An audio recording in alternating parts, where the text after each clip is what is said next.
त्यक्त्वा सुदुष्यज सुरेक्षितराजलक्ष्मीं धर्मिष्ठ आर्यवचसा यद्गाधरण्यं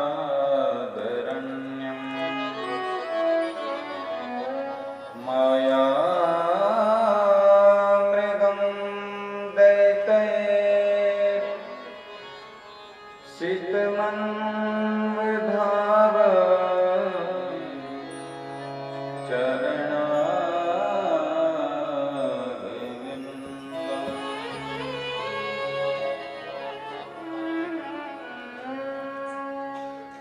वंशी विभूषितकरा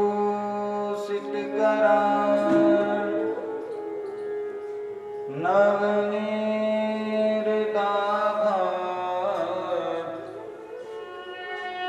पीताम्बरा तरुणबिम्बफलाधरोष्टा पूर्णेन्दुसुन्दरमुखादरबिन्दुनेत्रा कृष्णात् परं किमपि तत्त्वमहं न जाने।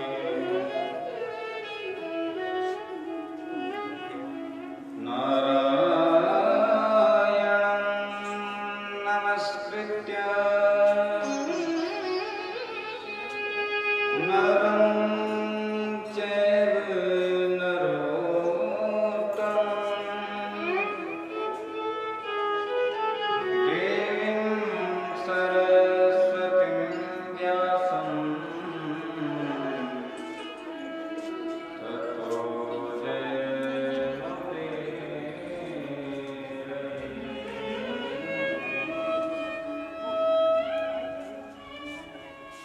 यं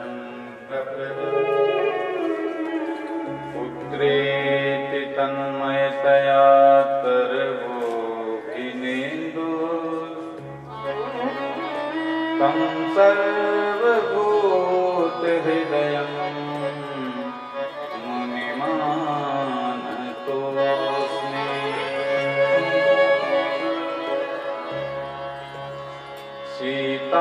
सीतानाथ समारम्भाम्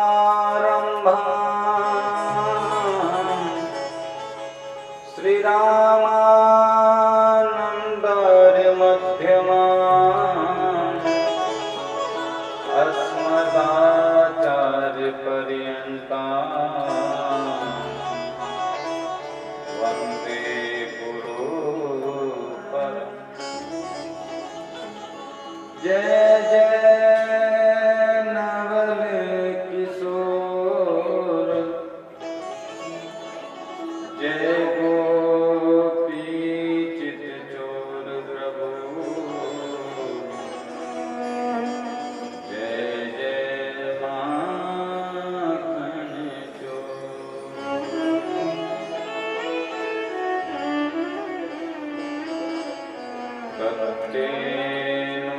भक्तेऽनुकम्पां सुसमीक्ष्यमाणो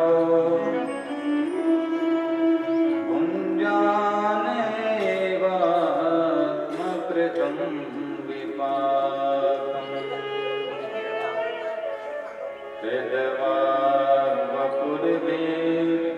वेदवाग्वपुर्भिर्विदधन् नमस्ते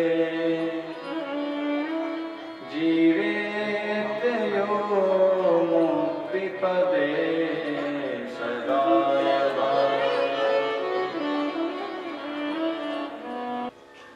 वेदों के मर्मज्ञ सभी आचार्य वृंद,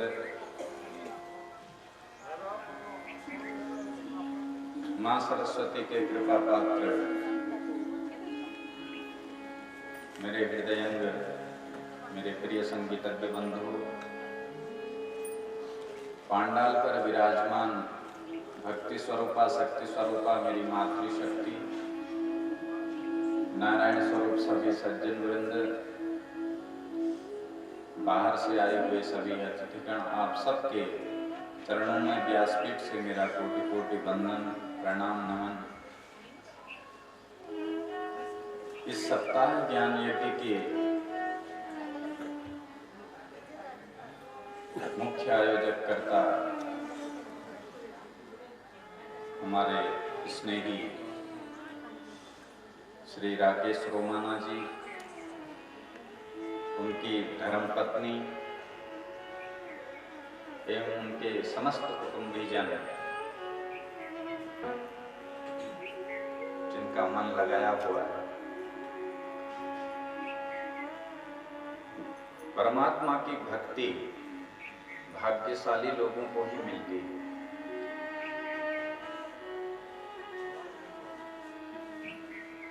जिस पर भगवान अनुग्रह करते हैं उसी को अपनी प्रेमा भक्ति प्रदान करते हैं।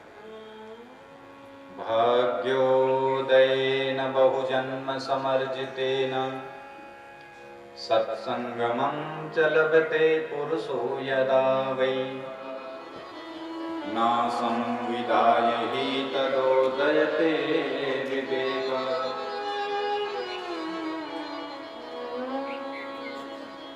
जब अनेक जन्मों के भाग्य उदय होते हैं, पुण्य उदय होते हैं, पाप नष्ट होते हैं, तब ये सत्संग सुनने का, भगवान की कथा सुनने का, करने का, करवाने का सौभाग्य प्राप्त होता है। और भगवत कथा सुनने से ही तब हम भक्ति मार्ग में परिपक्व होकर के परमात्मा की शरणागत होने लग जाएंगे।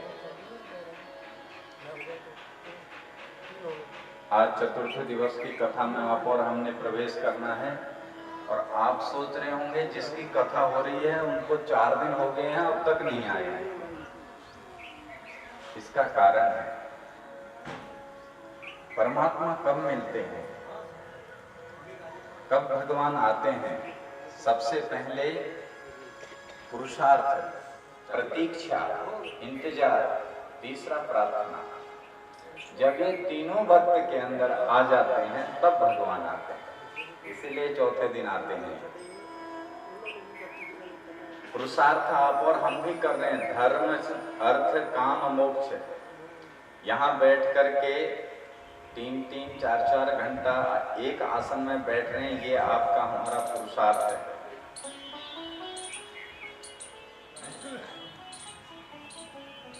इस जीवन की कितनी शाम बीत गई, बस एक ही इंतजार है, कब उस परमात्मा का साक्षात्कार होगा, कब उसके दर्शन होंगे। और तीसरा है प्रार्थना, हाथ जोड़ करके नित्य प्रार्थना करते।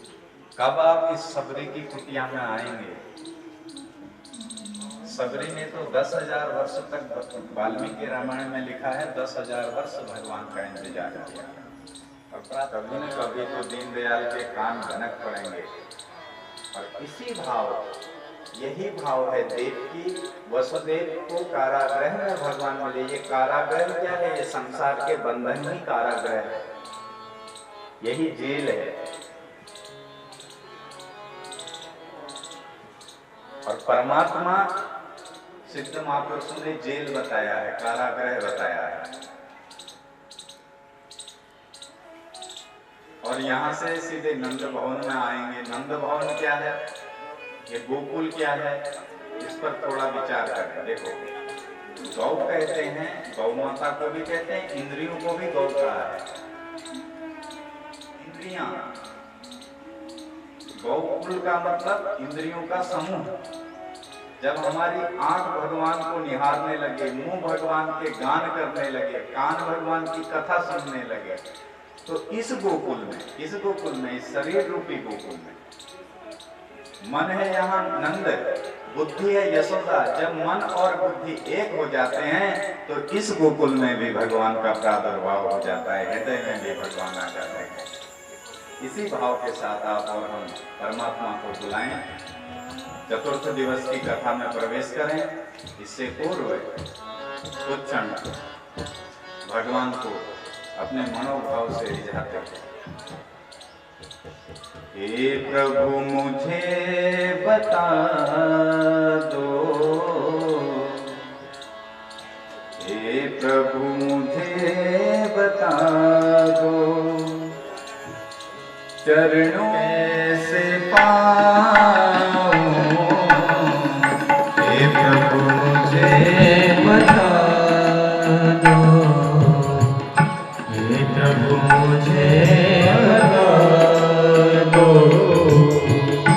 हे प्रभु मुझे बता दो, चरणों में कैसे आऊं, माया के बंधनों से, माया के बंधनों से, माया के बंधनों से अब मुक्ति कैसे पाऊं, हे प्रभु मुझे बता दो, हे प्रभु मुझे बता दो।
मेरा दुर्गुण भरा हृदय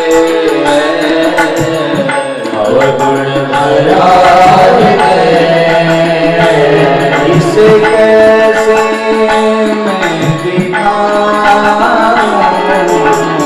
हे प्रभु मुझे बता दो, हे प्रभु मुझे बता दो, चरणों में कैसे आऊं, माया के बंधनों से, माया के बंधनों से अब मुक्ति कैसे पाऊं, हे प्रभु मुझे बता दो, हे प्रभु मुझे बता दो। हरे राम हरे राम राम राम हरे हरे, हरे हरे हरे कृष्णा हरे कृष्णा, हरे कृष्णा कृष्ण कृष्ण हरे हरे, हरे राम हरे राम राम राम हरे हरे, हरे राम हरे राम राम राम हरे हरे, हरे राम राम राम हरे हरे, हरे कृष्ण कृष्ण कृष्ण हरे हरे, हरे राम हरे कृष्ण कृष्ण कृष्ण हरे हरे, हरे राम राम राम हरे हरे, हरे राम राम राम हरे हरे, हरे कृष्ण कृष्ण कृष्ण हरे हरे, हरे कृष्ण हरे हरे, हरे राम राम राम हरे हरे, हरे राम राम राम हरे हरे, हरे राम राम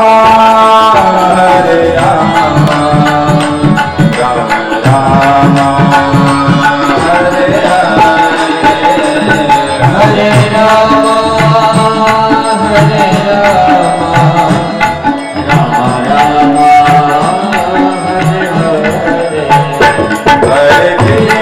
हरे कृष्णा कृष्ण कृष्ण हरे हरे, हरे कृष्ण कृष्ण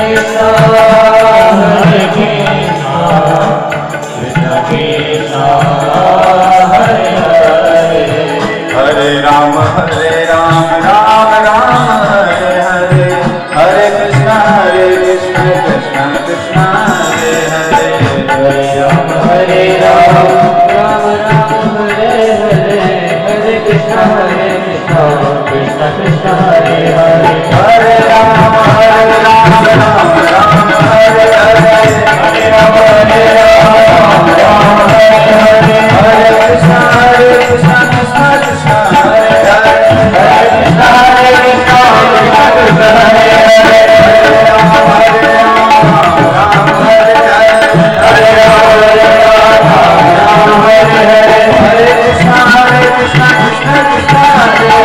हरे, हरे कृष्ण कृष्ण हरे हरे, हरे राम राम हरे हरे, हरे राम राम हरे हरे, हरे कृष्ण कृष्ण कृष्ण हरे हरे, हरे कृष्ण कृष्ण कृष्ण हरे हरे, हरे राम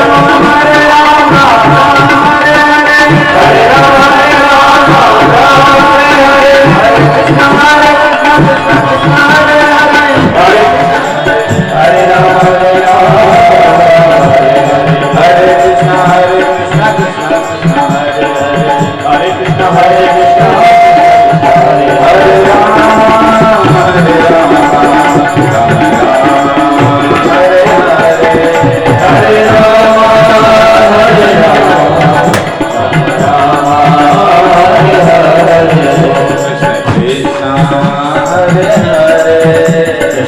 हरे हरे राम राम हरे हरे राम हरे हरे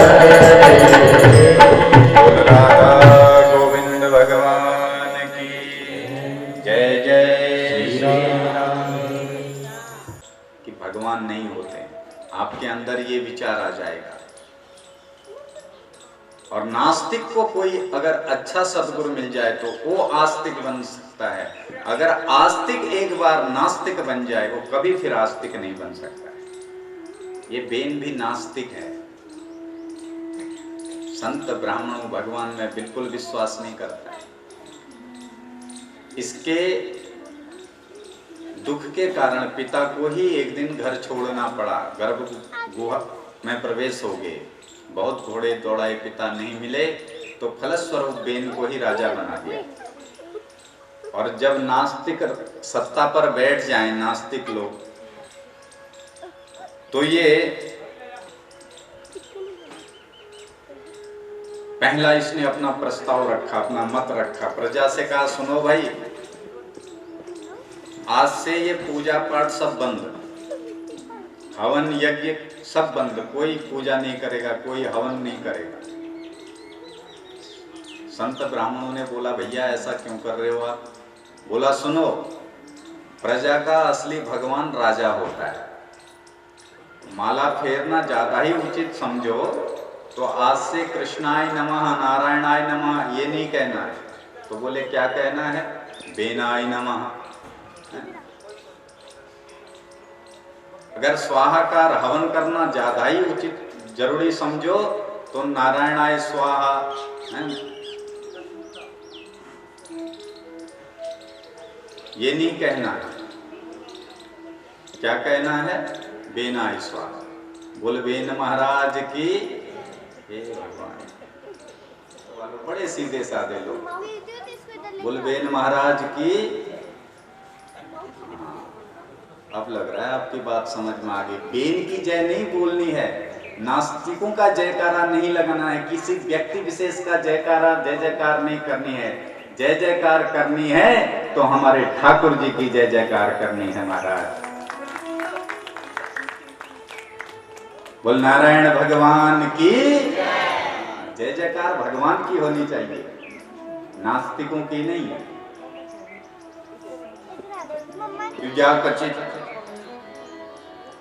ए ब्राह्मणों, आज से अगर स्वाहाकार होगा, जाप होगा तो हमारे नाम का होगा। बहुत समझाया संत ब्राह्मणों ने, नहीं समझा।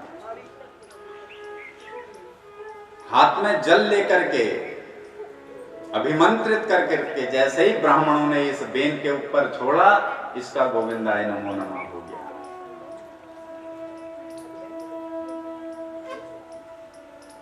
अब क्या किया जाए? राज सत्ता पर किसको बैठाया जाए? तो बेन की भुजाओं का मंथन किया। दाहिनी भुजा का मंथन किया तो निषाद की उत्पत्ति हुई, काला कलोटा पुरुष। क्या करना है हमारा? बोले निशी तुम बैठ जाओ, भजन करो। अब की बार दोबारा मंथन हुआ तो भगवान पृथु का प्रादुर्भाव हुआ। बोले पृथु भगवान की।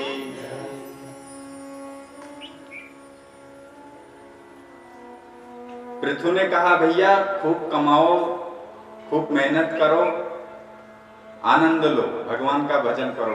प्रजा बोली महाराज कमाएं क्या? खेत में गेहूं बोते हैं, गेहूं होते नहीं, धान बोते हैं, धान नहीं होते। तो पृथु महाराज ने आज्ञा दी वसुदेव को,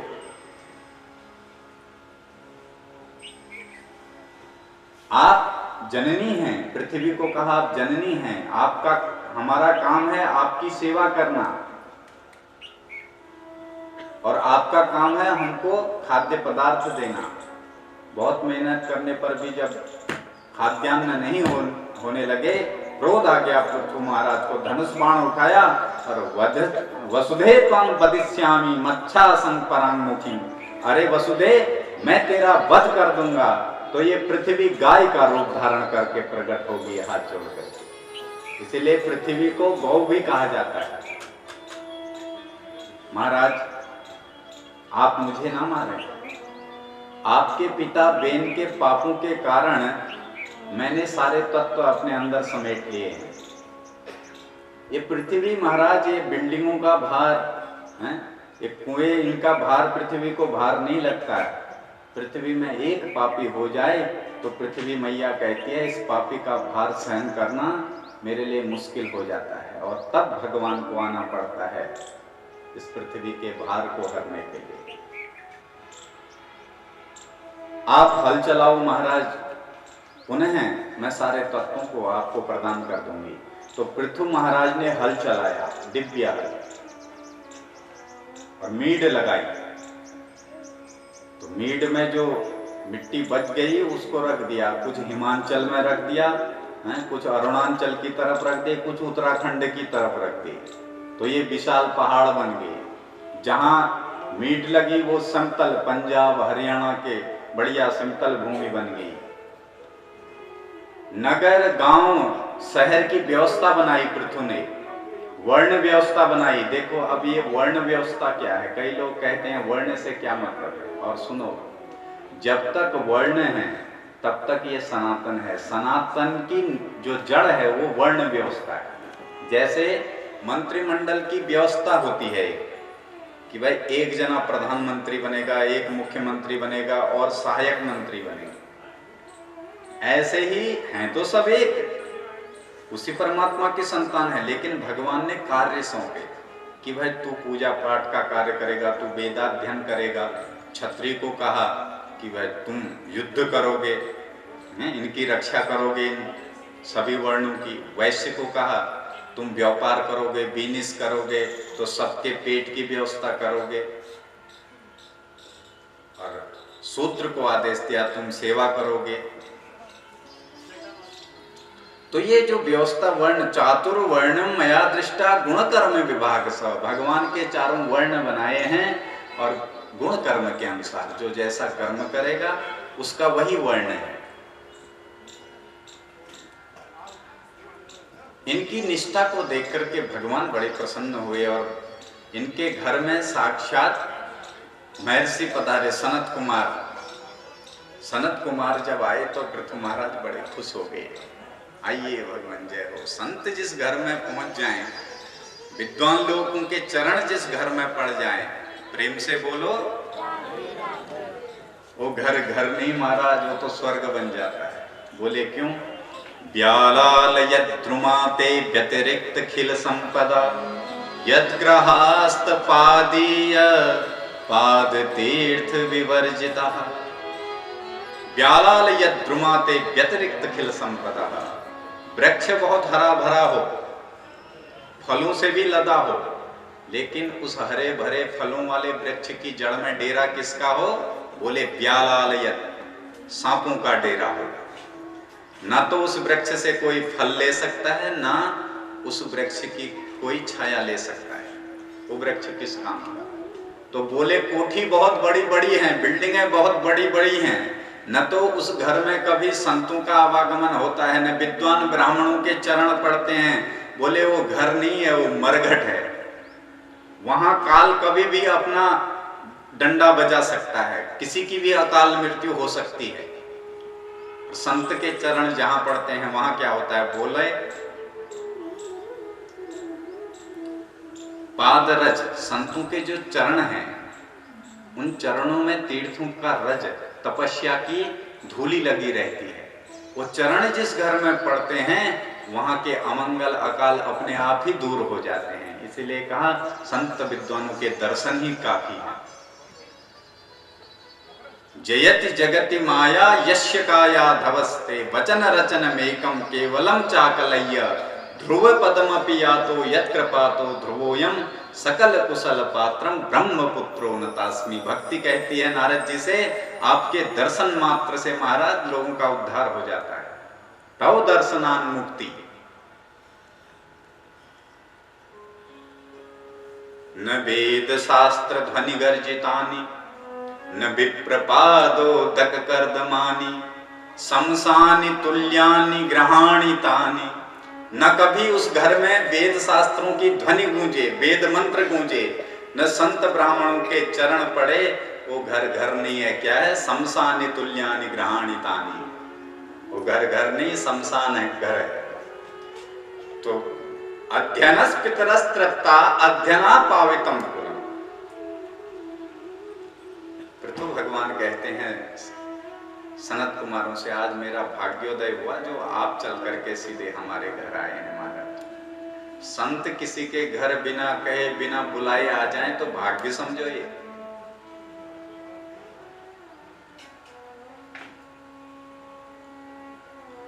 परीक्षिता राज्यम बलम मही कोशम इति सर्वम निवेदितम।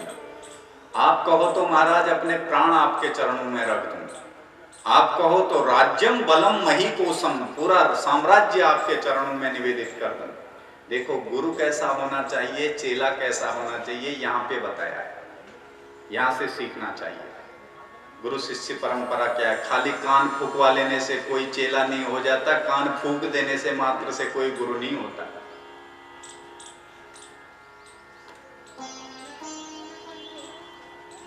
कान तो आप उससे भी फूकवा सकते हो जो कान सफाई करते हैं।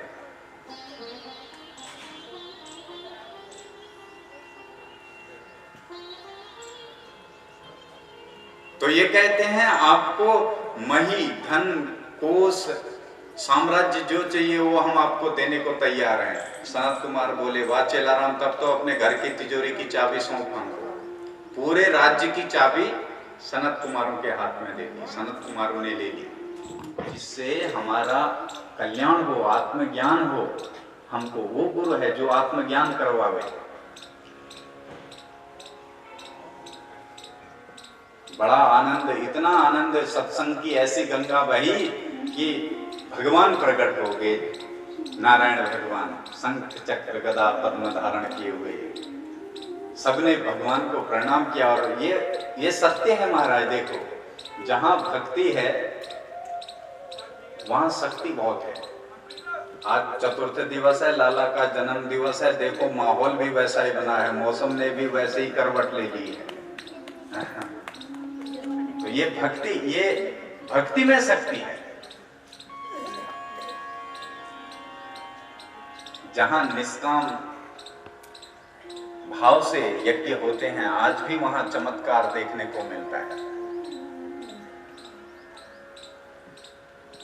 खूब जय जयकार हुई, भगवान प्रसन्न हुए। भगवान ने कहा पृथु से, पृथु कुछ मांग लो। ये मांगने वाले भी गजब महाराज। ये कहते हैं कि प्रभु मुझे कान चाहिए, कान। बोले कान तो है ही आपके पास, ऑलरेडी कान है। बोले भगवान ये दो ही है, इनसे आपकी कथा सुन के तृप्ति नहीं होती है। तो बोले 10,000 कान चाहिए मेरे को। आप और हम 3 घंटे सुनते हैं 2 कानों से, अरे क्या जाना है कथा में, रोज वही कथा है? और पृथु को देखो, पृथु है प्रियव्रत के वंश में नाभि हुए, नाभि के ऋषभ देव हुए, और ऋषभ देव के हुए भरत। परीक्षित ने प्रश्न किया, महाराज हम कुछ भूगोल के बारे में जानना चाहते हैं। भागवत अद्भुत ग्रंथ है, इसमें ज्योतिष है, भूगोल, ये एक अगर वैज्ञानिक दृष्टि से देखें तो ये बहुत बड़ी साइकोलॉजी है, इसमें सब कुछ छुपा हुआ है। तो भूगोल के बारे में बोले जानना चाहते हैं, तो सुखदेव जी कहते हैं राजन 7 लोग नीचे के, 7 लोग ऊपर के, भुव स्व मह जन तप सत्य, ये 7 ऊपर के 7 नीचे के, अतल वितल सुतल तलातल रसातल महातल पाताल। 7 समुद्र हैं जिनको आजकल आप और हम प्रशांत महासागर, अटलांटिक महासागर, हिंद महासागर इनके नाम से जानते हैं, क्षीर महासागर। 7 द्वीप हैं, क्रौंच, सालमवी आदि, ये 7 द्वीप हैं। और जिस देश में हम रह रहे हैं, जिस राष्ट्र में हम रह रहे हैं, इसका नाम है जम्बूद्वीप। जम्बूद्वीप के भी 9 खंड हैं। उन 9 खंडों में ये भारत जो वर्ष है ये अजनाब खंड है। इसका नाम क्या है? अजनाब। इसके हिमालय क्षेत्र में बद्रिकाश्रम में नर और नारायण के रूप में भगवान विराजमान हैं, जहां नारद आदि सभी ऋषि मुनि भक्त लोग भगवान नारायण की सेवा में संलग्न हैं। हम भारतवासियों की धर्मनिष्ठता को देख करके इंद्र को स्पृहा होती है, इंद्र को जलन होती है। देखो ये देवता लोग हमसे प्रसन्न नहीं रहते हैं। जैसे ही आप और हम पूजा पाठ ज्यादा करने लग जाएं तो इंद्र बड़ा परेशान हो जाता है।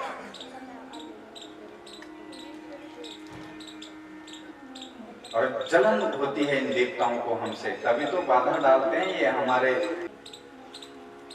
और उन बाधाओं का निवारण केवल परमात्मा के चरणार बिंद है। ये क्यों जल रहे हैं देवता लोग? अहो अमीसां किंकारी शोभनम प्रसन्नेषां स्विदुः स्वयं हरि ये जन्म लब्धमत भरता। हमारे धर्मनिष्ठता को देख करके भगवान येषां प्रसन्न रहते हैं। और देवताओं को स्पृहाहीन, देवता स्पृहा करते हैं, जलन करते हैं। क्यों? स्वर्गे सत्ते कैलासे वैकुंठे नापि अयम रसः। स्वर्ग लोक में, सत्य लोक में ये सत्संग कहीं नहीं मिलेगा। देखो यहाँ तो एक त्योहार विराम लेता है कि दूसरा आ जाता है। अभी शिवरात्रि गई, अब नवरात्रि आने वाली है। नवरात्रि जाएंगी, फिर कृष्ण जन्म आ जाएगा, हैं? फिर कार्तिक मास, माघ मास, उत्सव हम मनाते रहते हैं भगवान का। अब आपने सुना कि कभी विदेशों में भी उत्सव मनाते हैं, रामनवमी मनाते हों, कृष्ण जन्म मनाते हों, मनाते हैं कहीं? और ये सुना आपने कि भगवान ने कभी विदेशों में जन्म लिया, अवतार लिया? इंग्लैंड में कभी भगवान ने अवतार लिया क्या? अमेरिका में लिया? नहीं लिया। कहाँ लिया? भारतवर्ष में। क्यों लिया? क्योंकि पूरे विश्व का ये भारतवर्ष हृदय है। ये क्या है? हृदय है भगवान का, घर है भगवान का। और देखो आंख टूट जाएगी तो काम चल जाएगा हमारा, हाथ पैर टूट जाएंगे तो भी काम चल जाएगा, हैं? अगर हृदय की धड़कन रुक गई तो फिर काम चलने वाला नहीं है। ये भारतवर्ष विश्व गुरु है। जिस दिन भारत में ब्राह्मण विद्वानों की वाणी अवरुद्ध होने लग जाएगी, गंगा यमुना सरस्वती नदी अवरुद्ध हो जाएंगी, संतों की वाणी अवरुद्ध हो जाएगी, उस दिन पूरे संसार का नाश हो जाएगा, विनिष्ट हो जाएगी पूरी धरती। क्योंकि हम जो धर्म कर्म करते हैं, इसी धर्म कर्म की बदौलत पूरा विश्व टिका हुआ है। इसीलिए हम धन्य हैं, हम सौभाग्यशाली हैं कि हमारा जन्म भारतवर्ष में हुआ है। और भारतवर्ष में भी हम लोगों ने पांचाल देश में जन्म लिया है, पंजाब देश में। पंजाब में भी हम सौभाग्यशाली हैं कि हमने जैतो मंडी में जन्म लिया है। बड़े सौभाग्यशाली हैं आप और हम, जहां संत ब्राह्मणों का नित्य दर्शन हो रहा है, गंगा यमुना सरस्वती का जलपान करने को मिल रहा है। इससे बड़ा और सौभाग्य क्या हो सकता है? विदेशों में आप जाओ महाराज, वहां जानवर और आदमी में कोई आपको अंतर नहीं नजर नहीं आएगा, हैं? कोई रिश्ता नहीं, माँ बेटी का कोई रिश्ता नहीं है, परिवार का कोई बंधन नहीं, परिवारों में प्रेम नहीं। एक बार हमारे संत भैया, आपके यहाँ ऐसी कौन सी दवा है जो पूरे परिवार के लोग एकजुट होकर के रहते हैं, सबकी एक ही धर्म पत्नी होती है, हैं? और बेटे सब मिलजुल के रहते हैं। हमारे यहाँ तो महाराज रोज नए नए बदलते रहते हैं। तो ऐसा भारतवर्ष में क्या है कि लोग एकजुट होकर के रहते हैं, एक व्यवस्था में बंधे रहते हैं। तब उन संत ने कहा कि भैया हमारे यहाँ उस ठाकुर की कृपा है, ठाकुर ने 56 करोड़ परिवार एक बना के रखा, तब से ये परंपरा चली आ रही है। हम भी एक परिवार में बंध करके भगवान की आराधना में संलग्न रहते हैं। क्योंकि ये भारत में प्रेम नदी बहती है, यहाँ प्रेम की गंगा बहती है। और सब भोग भूमियां हैं, ये कर्म भूमि है। इसीलिए जब जब इस धरती पर अत्याचार होने लगते हैं, परित्राणाय साधूनां विनाशाय च दुष्कृतां धर्म संस्थापनार्थाय संभवामि युगे युगे। जब धर्म की हानि होने लगती है, धर्म कभी देखो, धर्म कभी नष्ट नहीं होता है, धर्म की हानि। वत्सल भगवान की नरकों का वर्णन परीक्षित को सुनाया। राजन, इस पूरे ब्रह्मांड की जो दूरी है 50,000 करोड़ योजन है। कितने हैं? मेरे हिसाब से 4,000, एक जो समुद्र है 3,000-4,000 किलोमीटर का होता होगा लगभग। तो 50,000 करोड़ योजन, 100 योजन का एक समुद्र होता है। ये ब्रह्मांड की दूरी। संयमनी पूरी, यमपुरी 90,000 योजन दूरी पर है, और वहीं प्रधान रूप से 28 नरक। सुकर्म, भूयोद, प्राणरोध, लाला भक्ष विषणम, वैतरणी, अब सब नरकों के अलग अलग फल हैं। नरकों का जब वर्णन सुनाने लगे, जो जीव जीवन भर पाप कर्म करते हैं, पापाचार दुराचार करते हैं, कुंभिपाक नामक नरक में ऐसे लोगों को डाल दिया जाता है। अब आप कहोगे नरक में यातना कौन भोगता है? कल हमने बताया था 3 शरीर है, स्थूल, सूक्ष्म, कारण। सूक्ष्म और कारण शरीर यातनाओं को भोगते हैं, दोबारा पुनः जब जन्म लेते हैं। कुंभिपाक में खौलते हुए तेल की कढ़ाई में उसकी मुंडी डुबो दी जाती है। और आप कहोगे कि ये नरक महाराज किसने देखा है? सुनो, आपने कभी किसी का बुरा नहीं किया। कई ऐसी घटनाएं सुनने को मिलती हैं कि उसके मुंह में एसिड अटैक कर देते हैं, तेजाब डाल देते हैं, तो पूरा मुंह जल जाता है। ये कौन से नरक की यातना है? कुंभिपाक नरक की यातना है। कई लोगों को कैंसर हो जाता है। अब आप कहोगे ये कैंसर क्या है? हमारा खून का पीप बन जाता है, पल्स बन जाता है, पानी बन जाता है। तो वैतरणी नदी भी ऐसी, वैतरणी नरक भी ऐसा ही है। वहां उसमें गोता लगाया जाता है जो पापाचार करते हैं, जो गौ ब्राह्मणों संतों का अपमान करते हैं। और फिर जब जब जन्म लेगा वो सड़ सड़ के ही फिर कोढ़ हो जाएगा, कुष्ठ रोग हो जाएगा, किडनियां खराब हो जाएंगी, नाना प्रकार के रोगों से। जब कुत्ता बनेगा, गधा बने, जिस योनि में जाएगा इसी नरक की यातना मिलेगी। परीक्षित तो घबरा गए, महाराज ये नरकों का वर्णन हम नहीं सुन सकते, आप तो सीधे सीधे बताओ कि नरकों से बचा कैसे जाए।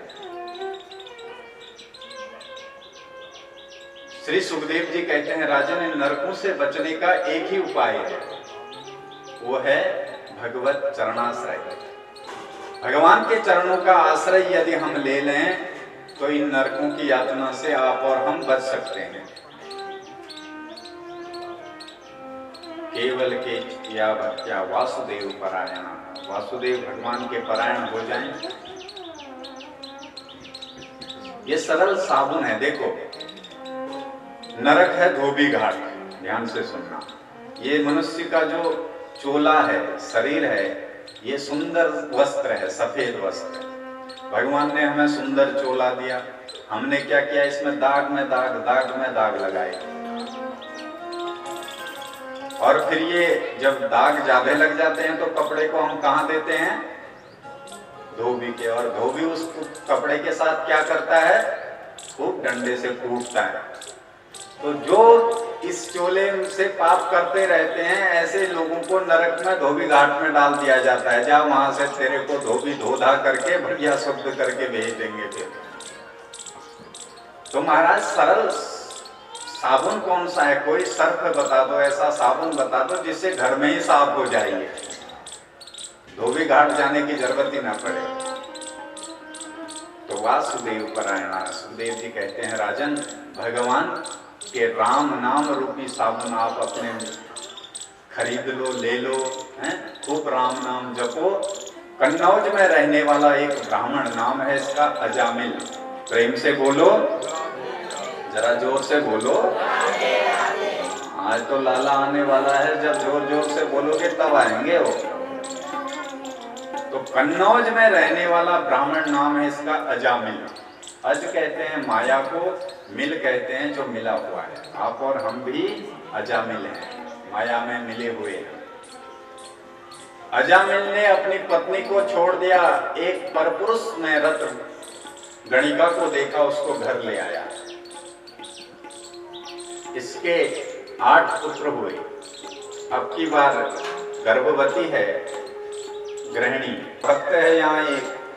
देखो गांव के लोग बड़े शरारती होते तो सीधे हैं, लेकिन थोड़ा ये बुद्धि उल्टी ज्यादा घुमाते हैं। इनने सोचा ये संत आए हैं, इनको अजामिल के घर भेज देते हैं, अपने आप लट्ठे बजाता है, डंडे बजाता है इन बाबाओं से। बोले महाराज अजामिल के घर चले जाओ, बहुत खातिरदारी करेगा। संत चले गए। अजामिल कि साधु बोले भैया रात्रि विश्राम करना है, भोजन मिल जाएगा। बोले महाराज हमारे पति घर में नहीं हैं और मैं आपको भोजन बना के खिला नहीं सकती हूँ, क्योंकि मेरा ये देह अपवित्र है। सूखा अन्न आपको दे सकती हूँ, आप बना के पा लीजिए। वृक्ष की जड़ में संतों ने डेरा डाला, सूखा अन्न दिया, बनाया, खाया पिया। सुबह अजामिल भी आ गया चोरी डकैती करके। साधु जाने लगे तो बोले भैया जा रहे हैं, दक्षिणा तो दे दे। अजामिल बोला बाबा जी ये डंडा देख रहे हो, इसी डंडे से ऐसी दक्षिणा देंगे कि इधर को झांकना भी भूल जाओगे। संत बोले भैया हम रुपया पैसा नहीं ले रहे हैं, हमें ये दक्षिणा नहीं चाहिए, और क्या चाहिए? बोले जो तेरी पत्नी के गर्भ में बालक है उस बालक का नाम रख देना नारायण। ये तो कर लेना महाराज। साधु चले गए। देखो संत ब्राह्मण जिस घर का खाते हैं कभी उस घर का कर्ज नहीं रखते हैं अपने सिर पर।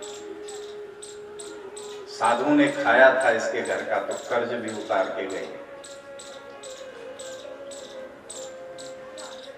संत चले गए। कालांतर में इसके घर में बालक हुआ और उसका नाम रख दिया नारायण। अब माता पिता को या तो छोटे वाले से ही प्रेम होता है या बड़े बच्चे से ही प्रेम होता है। बीच वाले तो हमारी तरह डोलते रहते हैं इधर उधर। प्रेम से बोलो। छोटे बच्चे को बात बात पर बुलाता, बेटा नारायण पानी ले आओ, बेटा नारायण चाय ले आओ। बात बात में बुलाता है।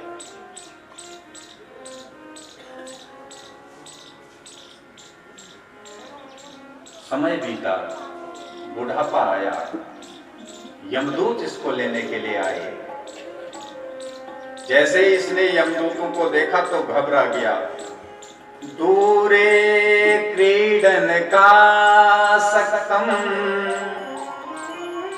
पुत्रम नारायण द्वयम् प्लावितेन सरेणोचे राजुहावतुलेन्द्रिया। प्लावितेन स्वरेणोचे राजुहावतुलेन्द्रिया। जब यमदूत इसको खींचने लगे, ले जाने लगे तो ये बड़ा घबराया, बड़ा चिंतित हुआ और जोर जोर से बुलाने लगा, बेटा नारायण बचाओ, बेटा नारायण बचाओ। देवदूत भ्रमण कर रहे थे। नारायण नाम सुनकर के देवदूत भी आ गए। दोनों में धक्का मुक्की हुई। देवदूतों ने कहा भैया तुम काले कलुटे कहां से आ गए? यमदूत बोले तुम चमकीले भड़कीले कहां से आ गए? हम इस पापी को ले जाने आए हैं। देवदूत बोले ये पापी कैसे? ये तो हमारे स्वामी का नाम ले रहा है। यमदूत बोले आपके स्वामी का नाम नहीं ले रहा महाराज, ये तो अपने बेटे का नाम ले रहा है। इसके बेटे का नाम है नारायण।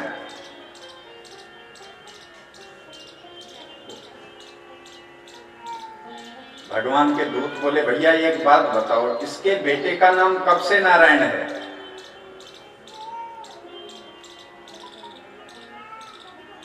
यमदूत बोले वही 10-12 साल हो गए होंगे भाई बेटे को। अरे भाई, इसके बेटे का नाम तो 10-20 साल से 10-15 साल से नारायण है, पर हमारे स्वामी का नाम तो अनादिकाल से नारायण है, इसलिए ये हमारे प्रभु का नाम ले रहा है। मार करके यमदूतों को भगा दिया। देवदूत और यमदूतों में विवाद हुआ। यमदूत बड़े क्रोधित होकर के यमदंड फेंक दिया। सज्जनों, आप कितनी भी कोशिश कर लो, बुढ़ापा आना ही है, जरावस्था आनी है, और यमदंड से बचना बड़ा कठिन है। हमारे संत कहते हैं, ये संसार का साथ कब तक है? जब तक आप और हम जीवित हैं। मरने के बाद कोई किसी का साथी नहीं। साथी हैं मित्र गंग के, जल बिंदु पान तक, अर्धांगिनी बढ़ेगी तो केवल मकान तक। परिवार के सब लोग चलेंगे शमशान तक, बेटा भी हक निभाएगा तो अग्निदान तक। उससे आगे क्या होगा? उससे तो आगे भजन ही है साथी, हरि के भजन बिन अकेला रहेगा। रे मन मुसाफिर निकलना पड़ेगा, काया कुटी खाली करना पड़ेगा। रे मन मुसाफिर निकलना पड़ेगा, काया कुटी खाली करना पड़ेगा। चमड़े के कमरे को तू क्या संभाले, चमड़े के कमरे को तो क्या संभाले। किस दिन तुझे घर का मालिक निकाले, किस दिन तुझे घर का मालिक निकाले। ओ इसका किराया तुझे भरना पड़ेगा, इसका किराया तुम्हें भरना पड़ेगा। काया कुटी खाली करना पड़ेगा, काया कुटी खाली करना पड़ेगा। एक न एक दिन ये कुटियां हमने छोड़नी पड़ेगी। अगर नहीं छोड़ोगे, आप मरना नहीं चाहोगे, तो होगा क्या? सुनो। आएगा नोटिस तो जमानत न होगी, आएगा नोटिस तो जमानत न होगी। पल्ले में तेरे अमानत न होगी, पल्ले में तेरे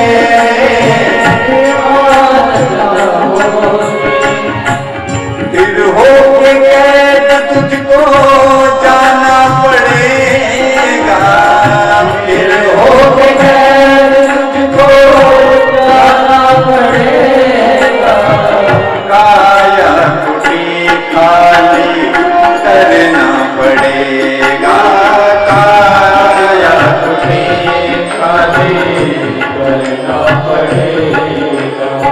अच्छा, आप हम लोगों की यदि ना मानो, शास्त्रों की ना मानो, गुरुजनों की ना मानो, तो होगा क्या? मेरी ना मानो तो यमराज मनाएंगे, हमारी ना मानो तो यमराज मनाएंगे।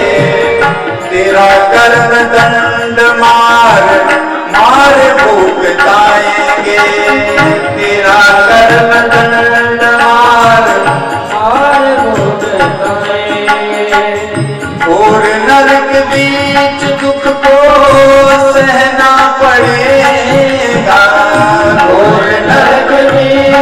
दुख को सहना पड़ेगा। काया कुटी खाली करना पड़ेगा। काया कुटी खाली करना पड़ेगा। रे मन मुसाफिर निकलना पड़ेगा। रे मन मुसाफिर निकलना पड़ेगा। रे मन मुसाफिर निकलना पड़ेगा। काया कुटी खाली करना पड़ेगा। हमारे गुरुजी कहते थे, बेटा यदि तुमने सन्मार्ग में चलना है तो एक मंत्र याद रखो बस। भक्ति, अगर भगवान को आपने 24 घंटे याद करना है तो एक चीज याद रखो, क्या? जो चाहे कल्याण तू दो बातन मत भूल। नारायण एक मौत को दूजे श्री भगवान। अगर आप अपना कल्याण चाहते हो, रोज सुबह सुबह बिस्तरे से जब उठो तो अपनी मृत्यु को याद करो। देखो, हम लोग परस्पर संसार के बारे में बहुत विचार करते हैं, लेकिन अपने बारे में कभी विचार नहीं करते। अपने बारे में सोचो, जिस दिन मृत्यु आएगी उस दिन क्या होगा, उस दिन के लिए क्या है मेरे पास, कौन मेरे साथ जाएगा। अगर रोज सुबह सुबह आप मौत याद करोगे, और ये भी भरोसा नहीं है कि इतने साल में मरूंगा, इतने दिन में मरूंगा, न जाने कब मरना हो जाए। जब मौत आपको याद रहेगी तो पूरे दिन आप किसी को गाली नहीं दोगे, किसी से झगड़ा नहीं करोगे, किसी को भला बुरा नहीं कहोगे, और भगवान को ही याद करते रहोगे। प्रभु इतना तो करना स्वामी, जब प्राण तन से निकले हैं, गोविंद नाम लेकर।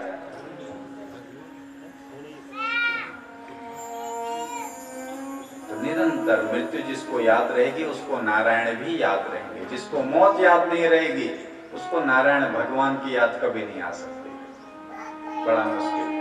तो भागवत मरना सिखाती है महाराज, और रामायण जीना सिखाती है।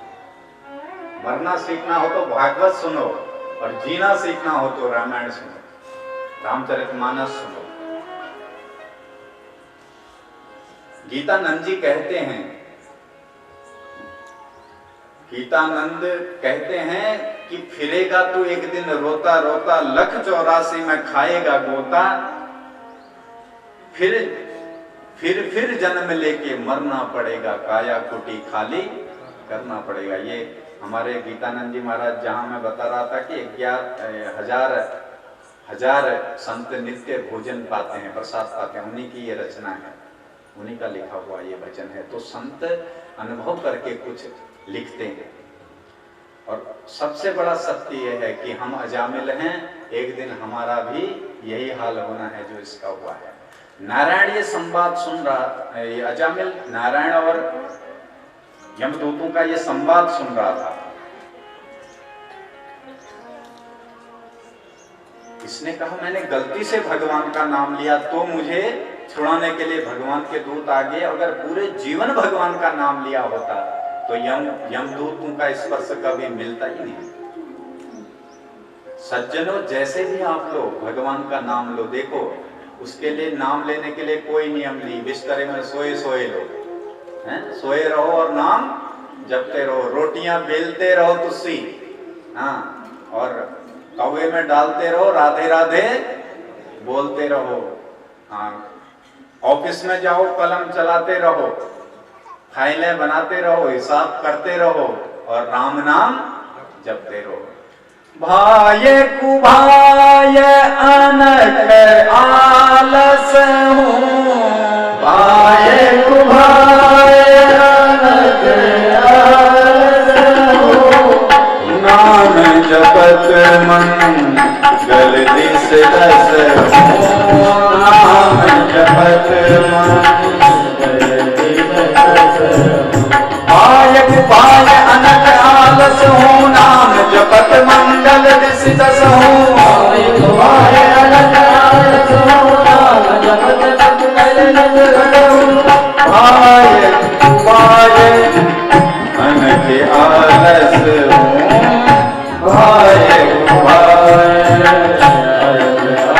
भाय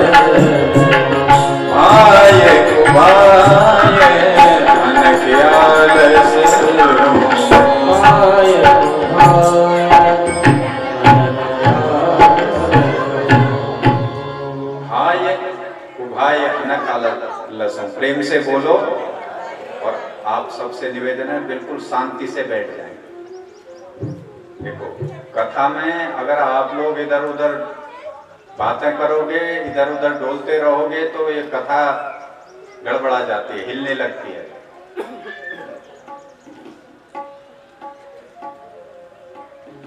जरूरी काम हो तो कथा पंडाल से बाहर जाकर के आप कुछ बोल सकते हैं, लेकिन कथा पंडाल में बोलना पाप है। क्यों पाप है? देखो नियम है कथा का। कथा में यहाँ नहीं, जब भी सत्संग में जाओ, सत्संग में मौन पहले गेट से ही धारण कर लो कि किसी से बोलना ही नहीं है। क्यों? अन्य क्षेत्रे कृतम पापम तीर्थ क्षेत्रे विनिश्यति, तीर्थ क्षेत्रे कृतम पापम वज्रलेपो भविष्यति। अन्य जगह किया हुआ पाप तीर्थ में धुल जाता है और तीर्थ में किया हुआ पाप वज्र की लकीर बन जाता है। तो जहाँ कथा होती है, जहाँ संत विद्वान बैठे होते हैं, वो तीर्थ ही होता है। ये संत ब्राह्मण चलते फिरते तीर्थ हैं।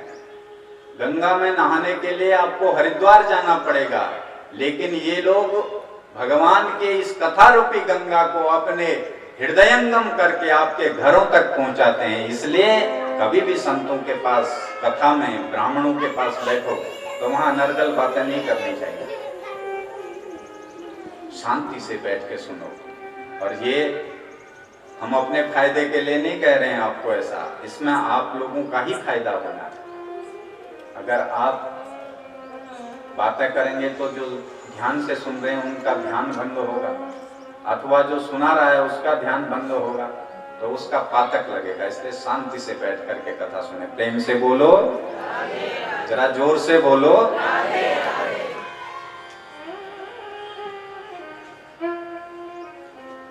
इस अजामिल का नाम लेने मात्र से, गलती से नाम लेने से कल्याण हो गया। ऐसे सामर्थ्य है भगवान के नाम में। देखो अग्नि में क्या सामर्थ्य है? अग्नि, आपको मालूम है कि अग्नि में क्या शक्ति है? जलाने की शक्ति। आपको मालूम है अथवा नहीं है? आग में हाथ डालोगे तो हाथ जल जाएगा। जल में शक्ति है बहाने की, डुबोने की। आपको मालूम है जल डुबोएगा अथवा मालूम नहीं है? जल में कूदोगे तो जल डुबो ही देगा। बिजली के तार में हाथ लगाओगे, आपको मालूम है अथवा नहीं, हाथ लगाओगे तो करंट लग ही जाएगा। ऐसा ही भगवान का नाम है। भाव कुभाव अनख आलसहु, नाम जपत मंगल दिशि दसहु। उठते बैठते सोते खाते चलते फिरते नहाते धोते, जैसे भी लो भगवान का नाम लो, और नाम ही हमारे काम आएगा। बाकी सब काम व्यर्थ के हैं। परीक्षित बड़े गदगद हुए। भगवान, एक मेरा प्रश्न और है, भगवान को समदर्शी क्यों कहा जाता है? भगवान समदर्शी क्यों कहलाते हैं? जब देखो भगवान देवताओं के पक्ष लेते हैं और दैत्यों को मारते रहते हैं, फिर वो समदर्शी कैसे हुए? अगर वो समदर्शी हैं तो दैत्यों से दुश्मनी क्यों मोल लेते हैं? दैत्यों को क्यों मारते हैं? सुखदेव जी कहते हैं, राजन भगवान तो समदर्शी ही हैं। ये आपका हमारा भाव है कि भगवान को कौन किस भाव से भजता है। ऐसा नहीं कि भगवान दैत्यों को ही मारते हैं। गोप्या कंसात भयात कामा द्वैसे चाधि दयो नरपा। वो तो भाव है, जो जैसे भजता है उसको वैसे मिलते हैं। गोपियों ने काम रूप में भगवान को भजा, उनको काम रूप में मिले। भयात कंसा, कंस ने डर से भय से भगवान को भजा, उसको भय रूप में मिले। शिशुपाल आदि दैत्यों ने भगवान को बैर से भजा, उनको बैर से मिले। भगवान के हाथों से जिसका मरना हो जाता है उसकी भी मुक्ति ही है। बाली को भगवान ने छुप के मारा, एक बाण, एक ही बाण प्रभु प्राण हरि ले, और बोले दिया क्या? दीन जान प्रभु निज पद दीन। दीन समझ करके अपना पद दे दिया। कोई प्रमाण है महाराज की दैत्यों पर भी भगवान की कृपा हुई हो? बोले हाँ प्रमाण है। जब हिरण्याक्ष का वध वराह भगवान ने कर दिया तो हिरण्यकश्यप भगवान का कट्टर बैरी बन गया। मदिरांचल पर्वत पर पहुंचकर इसने भगवान ब्रह्मा की बड़ी साधना करी, एक पांव में खड़े होकर के। ब्रह्मा जी प्रसन्न हुए और वर दिया, क्या चाहिए तुझे? ये बोला महाराज मुझे अजर अमर बना दो। ब्रह्मा बोले भैया अजर अमर तो हम भी नहीं है, तेरे को कहां से बना दे? हमारी भी आयु निश्चित है। तो महाराज वर दीजिए, ना मैं ऊपर मरूं न मैं नीचे मरूं, न अस्त्र से मरूं न शस्त्र से मरूं, न मनुष्य से मरूं न देवताओं से मरूं, न दानवों से मरूं, न दिन में मरूं न रात में मरूं, न 12 महीनों में किसी महीने में मरूं, न पशु से मरूं। ब्रह्मा की बनाई हुई सृष्टि में मेरी मृत्यु किसी से ना हो।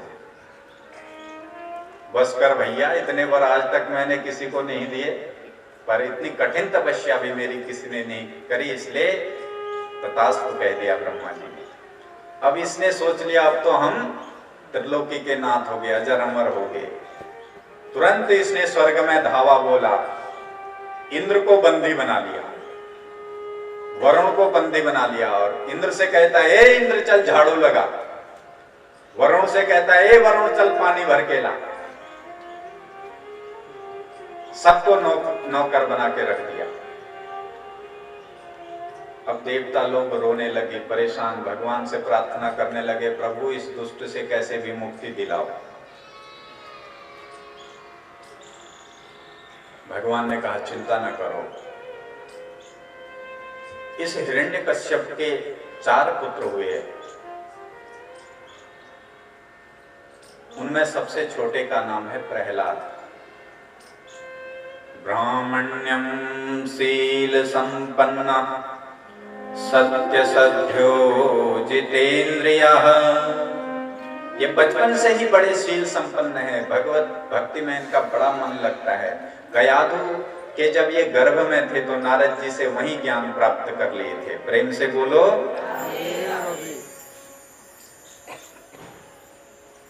इन्होंने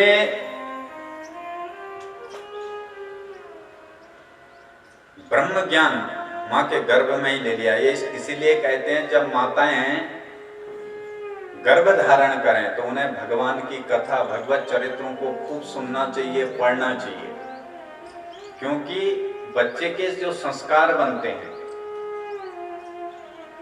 गर्भ में ही बच्चे के संस्कार निर्धारित हो जाते हैं। उस समय खान पान माताएं अच्छा रखें, सात्विक आहार करें,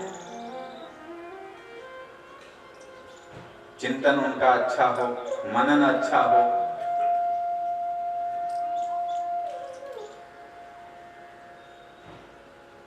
एक विद्यालय है हिरण्यकश्यप का, दानवी शिक्षा दीक्षा विश्वविद्यालय, जहां राक्षसी विद्या पढ़ाई जाती है। वहां प्रहलाद जी को भी डाल दिया। पहली बार प्रहलाद जी से मिलने के लिए ये हिरण्यकश्यप गया। बोला बेटा तुमने क्या सीखा? बोले पिताजी हमने सीखा है कि जब व्यक्ति की अवस्था बढ़ने लगे तो उसको हरि चरण आश्रय, भगवान के चरणों का आश्रय लेना चाहिए। ये लाल पीला हो गया, मेरा बेटा होकर मेरे दुश्मन का नाम लेता है, कौन सिखा रहा है तुझे ये उटपटांग विद्या? संडामर्क को बुलाया। देखो मास्टर जी और गुरुजी में बहुत अंतर है। ये संडामर्क मास्टर जी हैं, इनको सरकार जो निर्धारित करेगी कोर्स, जो पढ़ाने को कहेगी वही पढ़ाएंगे, लेकिन गुरु स्वतंत्र विद्या को देते हैं। महाराज गलती होगी, आप चिंता न करिए, हम इसको सुधार देंगे। अब छुट्टियां पड़ी हैं, संडामर्क ने बहुत प्रहलाद जी को समझाया। छुट्टियों में प्रहलाद जी घर गए, कयादु से स्नान आदि से निवृत्त हुए।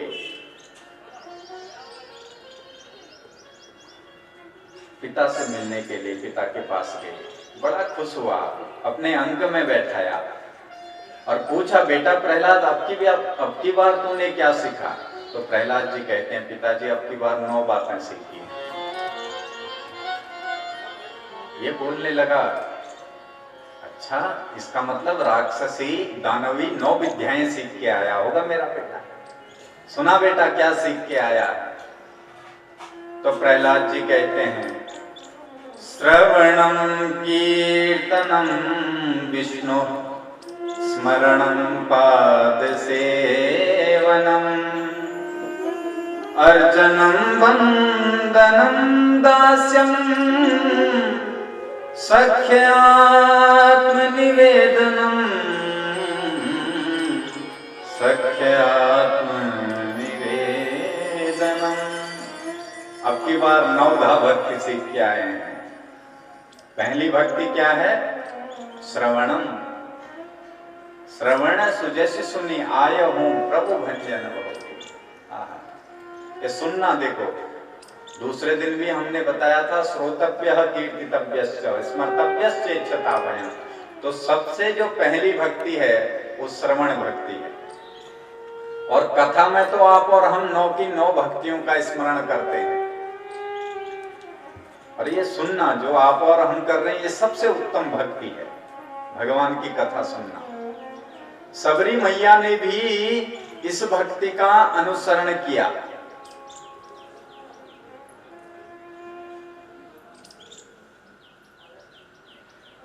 प्रेम से बोलो।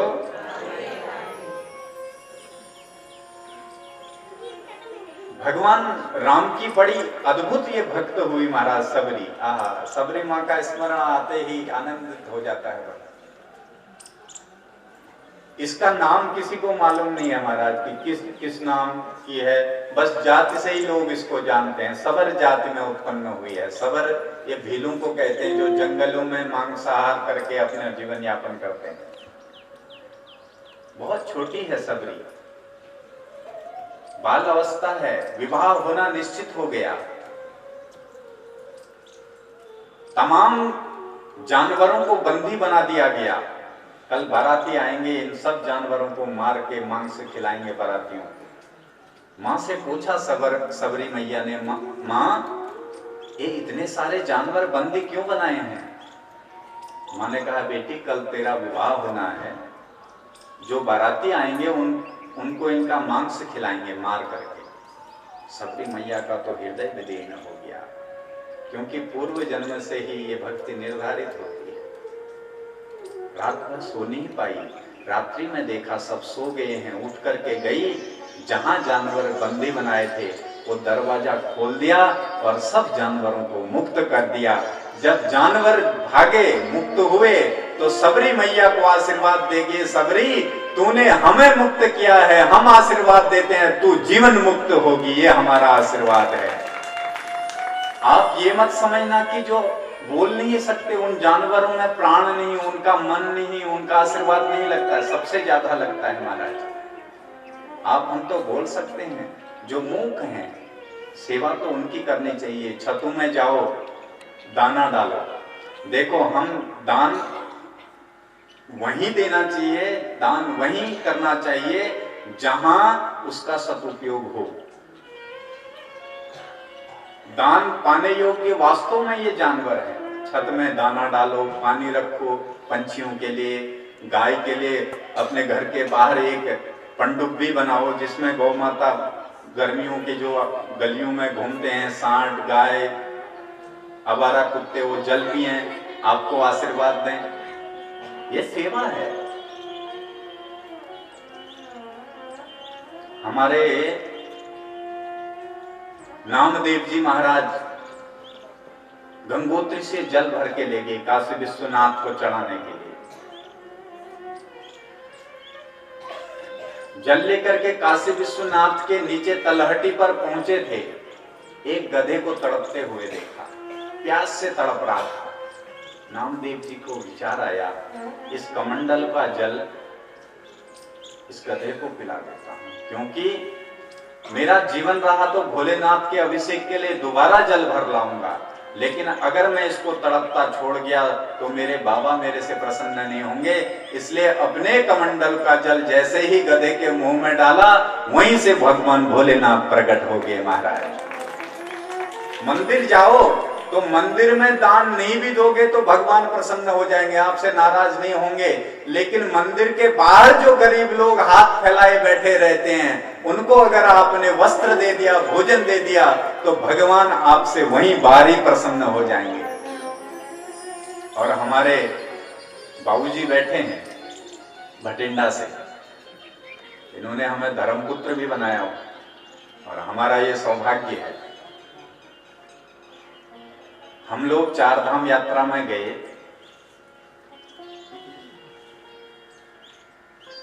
एक जगह पंक्ति में हम मंदिर दर्शन करने के लिए खड़े हुए थे, तो एक बूढ़ी माँ थी, वो पीछे लगी थी। बाबूजी हमसे कहने लगे, देख वास्तव में सेवा यह है कि जो बूढ़ी हैं वहां उनको अगर हम अपनी जगह पे लगा दें, उन बूढ़ों को, तो भगवान हमसे दर्शन करने की जरूरत ही नहीं है, हमसे यहीं प्रसन्न हो जाएंगे। हम गंगोत्री जा रहे थे, तो पहले तो बोले नहीं भैया हम घोड़े में नहीं बैठेंगे, हम पैदल ही चलेंगे।